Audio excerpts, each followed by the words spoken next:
시편 73편 1절부터 28절 말씀으로 그때도 하나님은 나를 붙드셨습니다. 그때도 하나님은 나를 붙드셨습니다. 라는 제목으로 하나님 말씀 증거하겠습니다. 우리 성도님들은 하나님의 선하심에 대하여 진지하게 생각해 본 적이 있으십니까? 우리는 이 세상을 돌아가는 모습을 보면서 뉴스와 인터넷을 통해서 이게 뭐지 하는 생각과 공의롭고 선하신 하나님이 살아계시고 하나님이 역사를 주관하신다며 세상이 이렇게 돌아갈 수 있겠는가? 어떻게 하나님이 선하시고 의롭다 말할 수 있겠는가 하는 질문을 던져볼 수 있을 것입니다. 또 우리 자신의 삶과 주변에 예수님을 믿지 않는 삶을 비교하면서 선하고 의로우신 하나님은 과연 어디에 계시는가? 라는 의문을 풀어볼 수도 있습니다. 성경의 경건한 사람들이 이런 의문을 품고 믿음의 위기임을 경험했다는 사실은 이런 의문에 사로잡힌 우리에게 위로가 되기도 할 것입니다. 욥이 그랬고 선지자 예레미야가 그랬으며 하박국 선지자도 이런 문제들을 가지고 하나님 앞에 나아간 적이 있습니다. 시편 제3권에서 처음 만나는 시편 73편이 바로 이런 문제들을 가지고 시작하고 있습니다. 시편의 제1권과 제2권은 우리는 다윗의 시들로 볼 수 있습니다. 그러나 제3권 73편부터 89편에는 총 17권의 편 중에 다윗의 시는 86편 하나밖에 없습니다. 73편부터 83편이 모두 아삽의 시이고 시편 50편을 더하며 시편 전체의 아삽의 시는 모두 12개가 되는 것입니다. 말씀 보겠습니다. 역대상 25장 1절 말씀입니다. 다윗이 군대 지휘관들과 더불어 아삭과 해만과 요두둔의 자손 중에서 구별하여 섬기게 하되 수군과 비파와 재금을 잡아 신령한 노래를 하게 하였으니 그 직무대로 일하는 자의 수요는 이러하니라. 73편의 시편 73편 저자로 소개되는 아삽은 레위인으로서 다윗의 성전 음악 리더로 임명했던 사람이었습니다. 그리고 73편은 신정론의 주제를 다룬다고 할 수 있습니다. 하나님이 정당하고 옳으시다는 것을 입증하는 것을 신정론이라 말합니다. 부조리하고 불합리한 세상을 살면서 하나님의 주권과 섭리를 생각할 때 우리는 종종 하나님은 정말 선하시고 의로우시며 악을 벌하시고 선을 보상하신다는 생각의 질문들을 우리는 생각하게 될 것입니다. 아마도 세상에서 우리는 정의가 보상받고 악은 마땅히 벌을 받는 것을 충분히 보지 못할 수도 있을 것입니다. 그래서 많은 성도들이 시편 73편을 사랑하고 있습니다. 이 시편이 가지고 있는 너무나 솔직하고 공감되는 고백들을 보기 때문입니다. 2절 말씀입니다. 나는 거의 넘어질 뻔하였고 나의 걸음이 미끄러질 뻔하였으니 우리는 나를 단 한 번도 실망시킨 적 없으시고 언제나 공평과 은혜로 지키시는 하나님을 찬양하지만 설상 우리 앞에 펼쳐지는 세상은 우리가 보는 세상은 그렇지 않다고 생각할 수 있습니다. 공평하지도 정당하지도 않는 세상을 보게 될 것입니다. 때로는 불합리한 상황 속에 우리는 마음 아파할 때도 많을 것입니다. 그렇다고 하나님 앞에 불평하거나 원망하고 있습니까? 지금 아삽도 그렇습니다. 차마 불평도 못하고 아픈 마음으로 하나님은 이게 아니잖아요 하면서 자신의 속마음을 이야기하고 있을 것입니다. 필립 얀시의 책입니다. 하나님은 당신께 실망했습니다. 라는 세 가지 질문을 소개하고자 합니다. 첫째는 하나님이 정말 공평하신가입니다. 많은 사람이 하나님 앞에 바르게 살고자 하지만 고난을 피하지 못하는데 그래도 하나님은 공평하시다 말할 수 있느냐는 것입니다. 두 번째 질문입니다. 하나님은 왜 침묵하고 계시는가입니다. 우리는 인생의 중요한 순간마다 하나님의 뜻을 묻고 순종하며 살아왔는데 펼쳐지는 삶을 보면 답이 보여지지 않습니다. 그럴 때 하나님은 왜 침묵하시는가 질문을 하게 됩니다. 세 번째입니다. 하나님은 왜 숨어 계시는가입니다. 우리 모두를 아프게 하는 질문이 아닙니까? 정말 애타게 찾는 그 순간에 하나님을 찾고자 하는 그 순간에 침묵하고 계시는 하나님이라는 것입니다. 모두가 던질 수 있습니다. 이 질문들을 던질 수 있지만 어느 누구도 쉽게 답을 하지 못하는 질문입니다. 아삽도 하나님께 같은 질문을 했습니다. 그의 눈에 비친 불합리한 세상에 대해서 너무나 고통스럽고 궁금해했길래 하나님께 묻는 것이었습니다. 7편 73편 4절부터 12절 말씀을 보면 아삽은 어그러진 세상의 이야기를 전부 나열하고 있습니다. 아삽은 그들이 죽을 때에도 고통 없이 그 힘이 강건한 것을 보고 질투하였습니다. 그들 악인들은 보통 사람이 겪고 있는 살아가는 고난이 없었고 사람들을 만나게 되는 재앙도 없다고 합니다. 한마디로 그들은 문제없는 삶을 사는 것처럼 보였습니다. 뿐만 아니라 악인들은 무자비하게 교만합니다. 그들은 또한 자신이 원하는 것을 다 얻어내고 맙니다. 그리고 그들은 교만한 말을 합니다. 그들은 초인적 수준의 자신을 높이는데 그들의 교만의 끝은 하늘에 계시는 하나님을 비방하기도 합니다. 온갖 악한 말과 교만한 말을 내뱉는 모습도 표현되고 있습니다. 정말 아삽을 화나게 하는 것은 이렇게 오만방자하고 폭력적인 악인들을 영향력마저 대단하다는 것입니다. 사람들이 그들이 누리는 번영을 보고서 불을 보고서 그들에게 몰려가고 있습니다. 자기들은 그것들을 원하고 있다고 말합니다. 그래서 그들이 행하는 악조차도 매력적으로 보고 있습니다. 그 악에 참여한 자들은 가벼운 입술을 놀려 하나님을 비방하고 있습니다. 10편 73편 4절부터 12절 말씀에 나온 글들입니다. 지금 세상과 같지 않습니까? 지금 세상을 표현한 말씀으로 볼 수 있습니다. 12절 말씀입니다. 볼지어다 이들은 악인들이라도 항상 편안하고 재물은 더욱 붙어나도다. 그들은 공의로 심판하시는 하나님이 어디 계시냐며 심판이 어디 있냐고 말하고 있습니다. 악인들은 잘만 산다는 것입니다. 재물이 불어나는 것이고 힘과 사치 모두 그들이 누리고 있다는 것입니다. 정리하면 하나님, 악인들은 살면서 고난을 못 들고 살아간다는 것입니다. 그들은 이 땅 위에 부와 명예, 돈들, 재물들을 누리고 있습니다. 정말 끝도 없이 누리고 있습니다. 반면에 선한 사람들을 고통을 당하고 있습니다. 정말 참기 힘든 만큼 악인들은 죽을 때에도 고통을 모른다는 것입니다. 이런 세상을 하나님이 그대로 두신다면 우리들은 만약 시험에 빠지게 될 것입니다. 아무리 믿음 좋은 사람이라도 이런 시험에 빠지고 말 것입니다. 아삽은 이런 상황을 보면서 하나님께 묻는 것입니다. 하나님은 이렇게 어그러진 세상과 불안미한 세상 속에서 우리가 경건하게 살아가는 것이 무슨 의미가 있습니까? 하나님을 바르게 믿고 헌신하는데 하나님만 따르기 위해 살았는데 진짜 의미가 있다는 것입니까? 우리가 세상 일에만 너무 주목할 때 믿음을 실족하기에 쉬운 것들을 볼 수 있습니다. 해결되지 않은 일에만 집중할 때도 점점 우리의 믿음은 쇠약해질 것입니다. 현실엔 언제나 해결되지 않는 문제들이 우리에게는 하나, 둘 더 많이 있을 것입니다. 그 문제에 집착하다 보면 우리는 염려와 두려움이 있을 것이고 부정적인 생각들, 우울적인 생각들이 우리를 사로잡게 될 것입니다. 문제를 심각하게 생각하다 보면 점점 침체에 빠지게 될 것이고 점점 번민을 느끼게 될 것이며 꼬리에 꼬리를 묻는 문제들 속에 그것들을 묵상하게 된다면 우리는 넘어질 것이고 믿음에서 미끄러질 것입니다.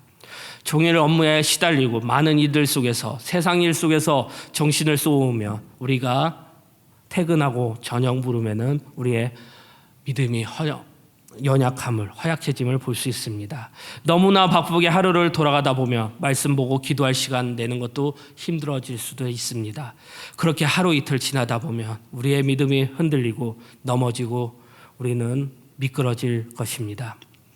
아삽이 세상과 자신을 보고 얼마나 깊이 낙심한지를 말씀을 통해 알 수 있습니다. 믿음에 낙망하고 넘어지고 미끄러질 일이 우리에게도 너무나 많이 있습니다. 이런 위기를 잘 넘기지 못하며 우리는 영적으로 깊이 침체하게 말 것이고 점점 하나님을 멀리 느끼게 될 것입니다. 더 나아가 우리는 결국 결론으로 하나님을 떠나게 될 것입니다. 그러다 보면 우리는 힘들어서 교회 예배 나오는 것도 자체를 무의미하게 생각할 것이고 점점 가난한 성도들이 될 것입니다. 내 믿음이 미끄러지고 넘어질 때에도 영적 생명이 시드는 것, 우리의 영적인 것들이 시들게 될 때는 우리는 그 자리에서 빠져나오고자 할 것입니다. 우리는 영적 침체에서 그리고 우울한 곳에서 넘어진 곳에서 힘들어한 곳에서 빠져나와야 합니다. 그런데 말씀을 보시면 아삽에게서 갑자기 혁명적인 영적인 변화가 일어납니다. 하나님께서는 아삽의 영적인 눈을 뜨게 하셨고 영적인 지각을 일어나게 하셨습니다. 오늘 본문 말씀을 통해 우리는 아삽이 이렇게 넘어지고 미끄러질 때 어떻게 다시 일어나고 영적인 지각이 생겼는지, 영적인 변화가 생겼는지 살펴보고자 합니다. 그 답입니다. 아삽에게 새로운 영적 지각의 시각이 열리게 되었습니다. 그것은 하나님께서 여전히 그 자리에 계시고 하나님께서 우리를 인도하시며 우리의 오른손을 붙잡고 계신다는 하나님의 약속의 말씀을 들었기 때문입니다. 아삽은 지금까지 세상의 눈, 인간의 눈으로 이 세상을 바라봤습니다. 그러나 하나님의 눈으로 세상을 보고 사람을 보고 세상을 보니 전혀 새로운 것이 보였습니다. 찬란하게 살았던 드신 악인들의 모습에 파멸의 길을 보게 된 것입니다. 하나님은 그들에게 복 주신 것이 아니었습니다. 그저 그들을 버려두신 것이었습니다. 세상에 달라진 것은 없었습니다. 그저 안경을 바꾸어 낀 것이었습니다. 세상적인 육적인 시각에 비추는 안경을 벗고 성소에 들어가는 신앙의 눈, 말씀의 눈으로, 하나님의 눈으로 전혀 새로운 것을 보게 된 것입니다. 하나님을 믿고 살아가지만 세상을 바라보면서 하나님을 원망하거나 불평하신 적이 있습니까? 오늘 아삽도 자신이 느꼈던 아픔의 해결을 제시하고 있는 것입니다. 세상과 환경이 바뀐 것이 아닙니다. 시각이 바뀐 것이고 쓴 안경이 바뀐 것입니다. 하나님의 성소에 들어갔을 때 비로소 모든 것이 새롭게 보이기 시작한 것이고 영적 지각이 일어난 것입니다.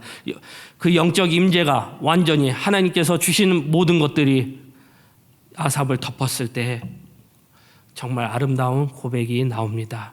16절과 17절 말씀입니다. 내가 어쩌면 이를 알까 하여 생각한지 그것이 내게 심한 고통이 되었더니 하나님의 성소에 들어갔을 때 그들의 종말을 내가 깨달았나이다. 아무리 우리가 머리를 써서 문제에 집중해도 오히려 고통만, 고난만, 정말 우리의 너무 힘듦만 더해진다고 생각할 것입니다. 여전히 해결되지 않는 가정과 직장과 많은 인간관계 속에서 우리가 많은 생각들을 쥐어짜지만 우리의 문제들은 해결되지 않습니다. 벌써 해결되지만 그것들은 답을 찾지 못하고 있을 것입니다. 많은 문제들 쉽게 벗어나지 못할 것입니다. 원문에 성소들이라고 나와 있습니다. 이것은 복수로 쓰여져 있습니다. 히브리어의 복수에는 위대함을 강조하는 용법이 있는데 여기서는 하나님의 위대한 성소에 들어간다는 뜻입니다. 이 말은 우리식으로 바꿔본다면 예배당에 들어간다는 문자적 의미라기보다는 아삽이 하나님을 예배하였고 하나님의 바라보기 시작했다는 의미로 보시면 됩니다. 아삽은 내가 어쩌면 이를 알까 하여 생각하여 성소에 들어가 하나님을 바라보기 시작하였고 하나님께 예배하였습니다. 그리고 예배하였을 때 하나님을 바라보았을 때 아삽은 깨달았습니다. 그들의 종말, 악인들의 종말과 파멸을 보게 된 것입니다.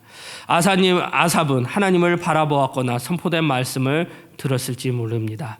우리 경건한 사람들은 성소에 가서 하나님을 예배하고 하나님을 보고 하나님을 만나고 하나님의 영광을 목격한다면 은혜를 받습니다.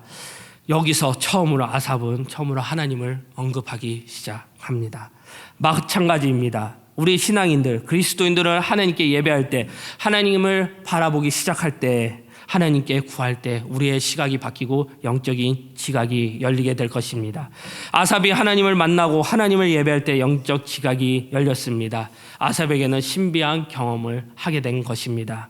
이성적으로 납득되는 것이 아닙니다. 하나님께 예배 드릴 때, 하나님을 바라볼 때 받아들여지는 것입니다. 딱 떨어지는 답이 아닙니다. 하나님과 하나님의 영광을 봤을 때 은혜를 받는 것이고 하나님의 사랑을 맛보게 되는 것입니다. 아삽은 하나님께 예배하고 바라볼 때 영적 지각이 열려 자신이 흔들렸던 믿음을 그리고 문제의 답들을 얻게 된 것입니다. 바로 하나님 앞에 나아갈 때, 하나님 앞에 예배 드릴 때 우리의 문제들이 해결된다는 것입니다. 믿음의 시험이 오면 하나님 앞에 나아가는 것 자체가 힘들 때도 있습니다. 예배 드리는 것이 짐이 되고 말씀과 기도하는 경건 생활에 시큰둥해질 때도 있습니다. 아무리 한 주가 힘들고 지치더라도 우리가 해야 될 것은 예배 자리에 나오는 것이고 하나님 앞에 서는 것이고 하나님을 바라보는 것입니다. 이렇게 해야 우리가 사는 것입니다. 아삽은 구체적으로 성소에서 무엇을 보고 깨닫게 되었을 것일까요? 아마도 성소에서 드려지는 예배를 보고 하나님께 드려지는 제사를 보고 깨달았을 것입니다. 악인의 운명은 마치 사람이 깬 후에 꿈을 무시하듯이 꿈 같은 허무한 존재라는 것을 우리가 알게 된다는 것이고 아삽도 알았습니다. 23절 말씀입니다. 내가 항상 주와 함께하니 주께서 내 오른손을 붙드셨나이다. 영적 자각을 한 아삽에게 주시는 하나님의 약속의 말씀입니다. 부족한 믿음이지만 이렇게 하나님은 진심으로 하나님을 찾는 자, 예배하는 자에게 하나님께서 우리에게 실족하지 않는다는 것을 보여주는 하나님의 약속의 말씀입니다. 오른손은, 성경에서 오른손은 능력을 상징합니다.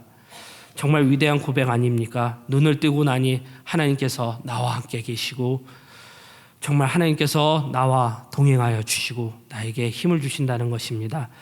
세상에 아무리 화려해 보이고 정말 악인들이 정말 기쁘고 즐겁게 보낼 때 하더라도 그들은 하나님을 원망하고 그들은 하나님을 무시하고 하나님의 소원을 거부하였기 때문에 파멸의 길, 멸망의 길에 가게 된 것을 본 것입니다.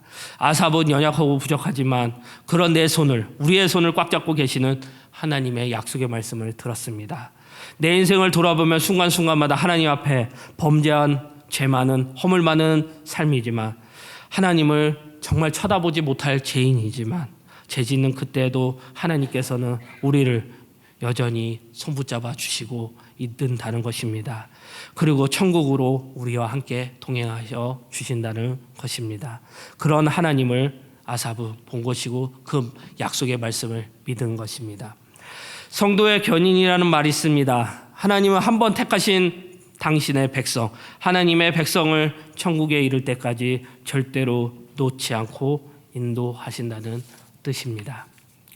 구원이 우리의 열심과 노력, 끊임없는 믿음으로 얻을 수 있는 것이면 얼마나 불안하겠습니까? 때로는 우리에게 믿음이 약해지지 않겠습니까? 무너지지 않습니까? 그러나 그런 순간조차도 하나님은 한 번도 우리의 손을 놓지 않고 계십니다. 마틴 노이드 존슨의 말입니다. 하나님께서는 여러분을 그냥 아무렇게나 되도록 내버려 두지 않으실 것입니다.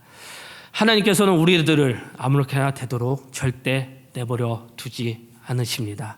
지금 아삽은 그런 하나님을 만난 것입니다. 나를 붙드시는 하나님, 결단코 우리의 손을 놓지 않으시는 하나님을 만나 진정한 구원의 확신을 얻은 것입니다. 새로운 영적 지각, 새로운 눈이 열리게 된 것입니다.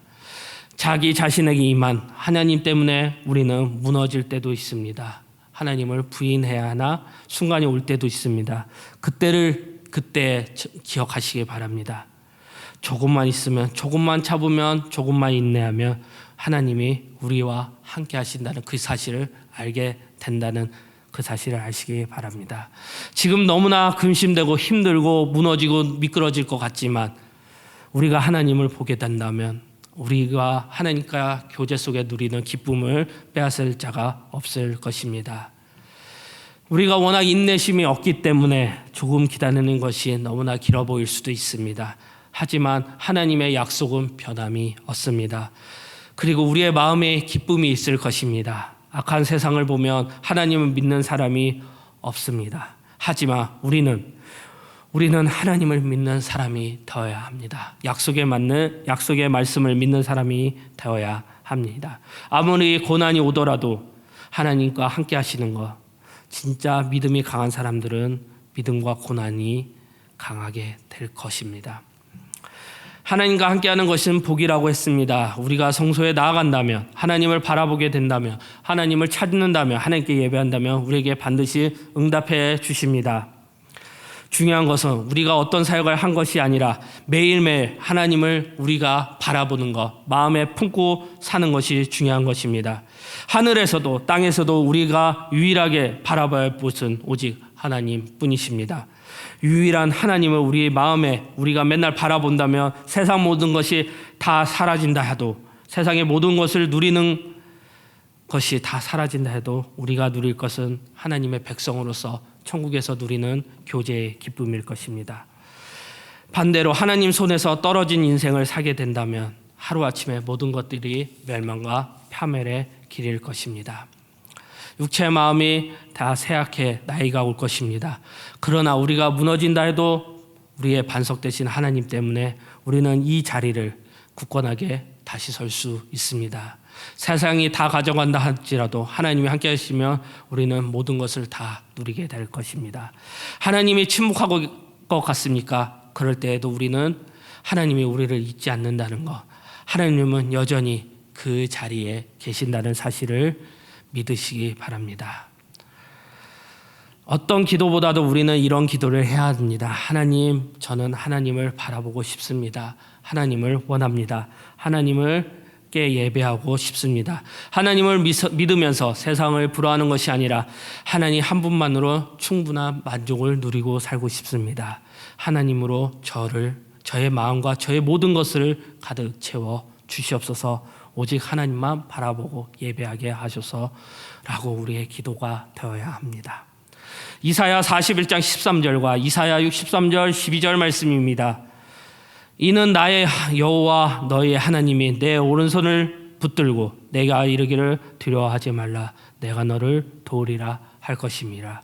그의 영광의 팔이 모세의 오른손을 이끄시며 그의 이름을 영원하게 하려 하사 그들 앞에서 물을 갈라지게 하시고.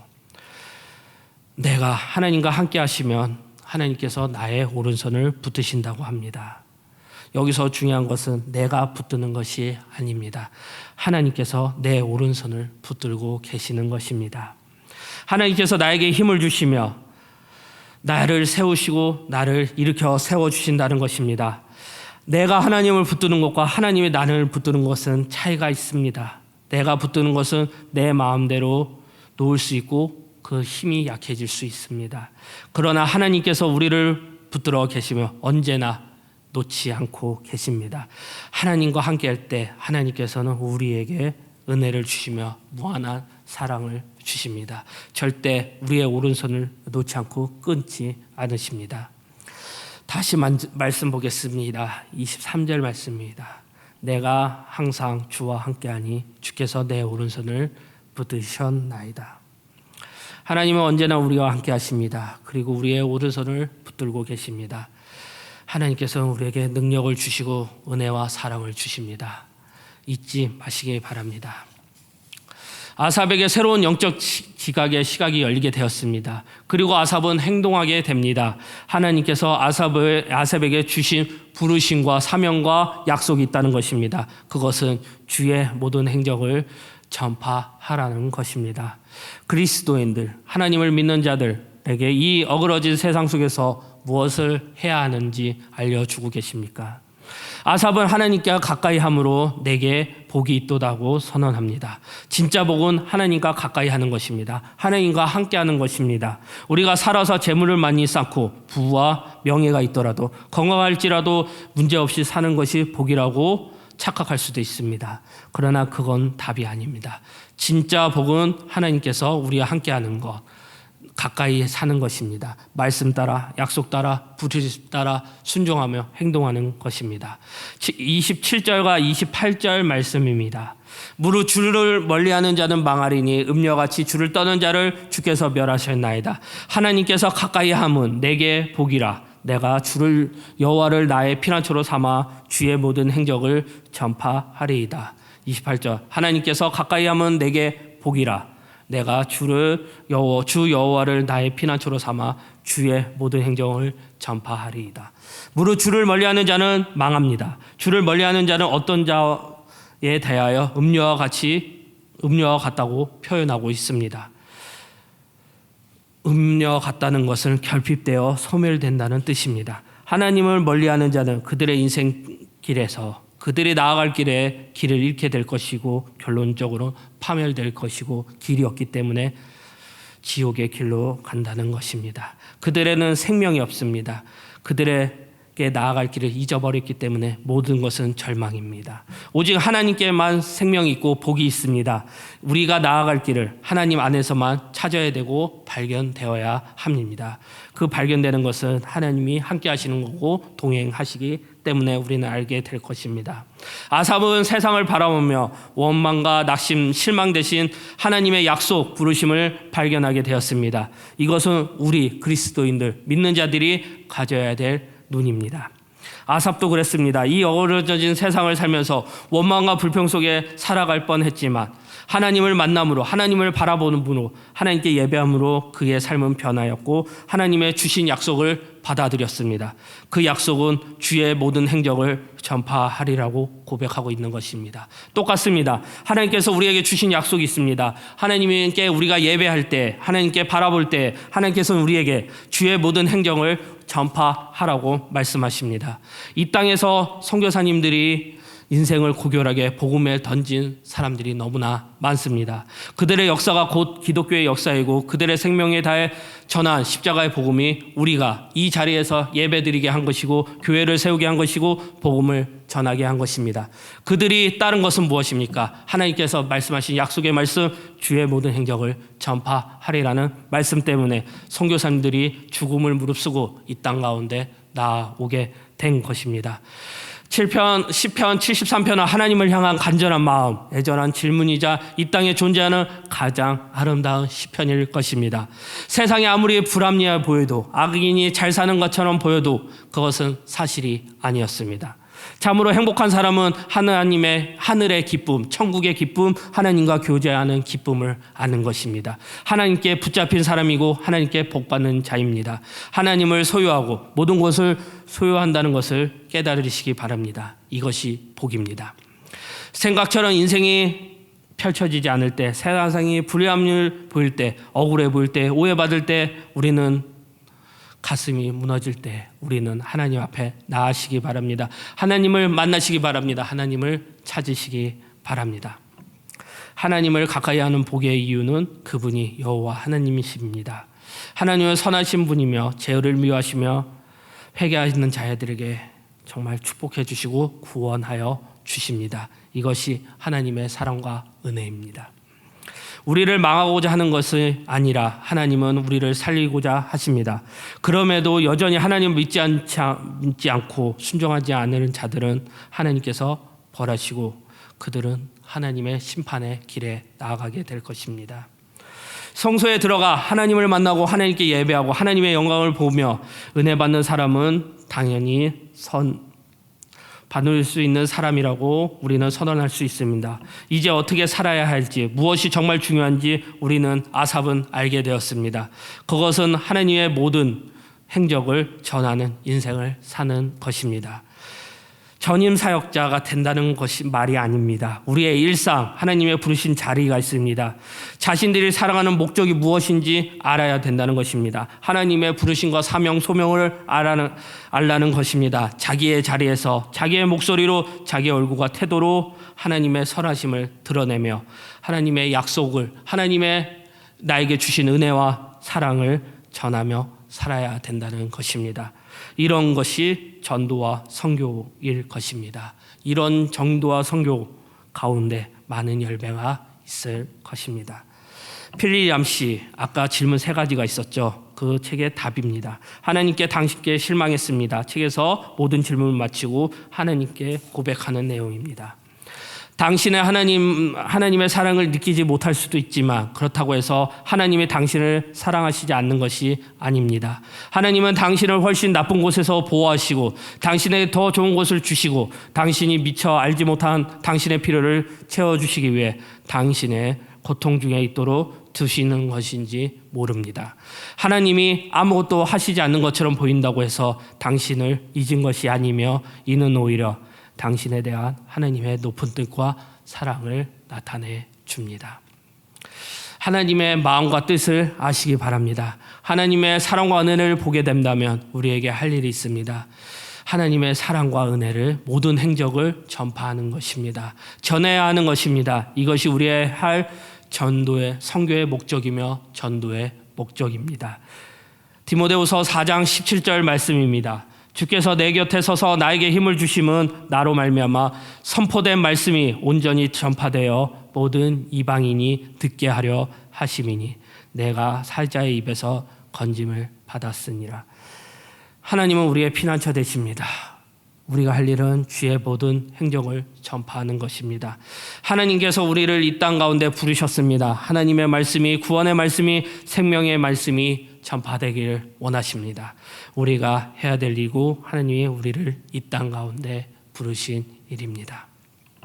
말씀 마무리하겠습니다. 오늘 시편 73편 아삽의 시를 살펴봤습니다. 아삽은 넘어지고 미끄러질 뻔했습니다. 하지만 아삽은 다시 일어나고 아삽은 이해되지 못함과 고난 속에서도 다시 일어나게 되었습니다. 그 고통과 고난 속에서 아삽은 그의 시각이 바뀌었습니다. 안경을 바꿔 끼게 된 것입니다. 영적인 지각이 일어나게 된 것입니다. 하나님은 여전히 그 자리에 계시며 하나님께서 우리를 인도하시며 우리의 오른손을 붙잡고 계신다는 것입니다. 그리고 하나님께서 우리가 행동하기를 원하십니다. 하나님의 모든 행정을 전파하시기를 위해 우리를 이 땅 가운데 부르셨다는 것입니다. 하나님을 만나는 자리, 예배의 자리, 기도의 자리, 선교의 자리를 사모하시는 우리 홍대세교회 성도님들이 되시기를 축복합니다. 그리고 예수 그리스도의 모든 은혜가 함께하기를 기도합니다. 다 함께 일어나셔서 하나님의 부르심 찬양하겠습니다.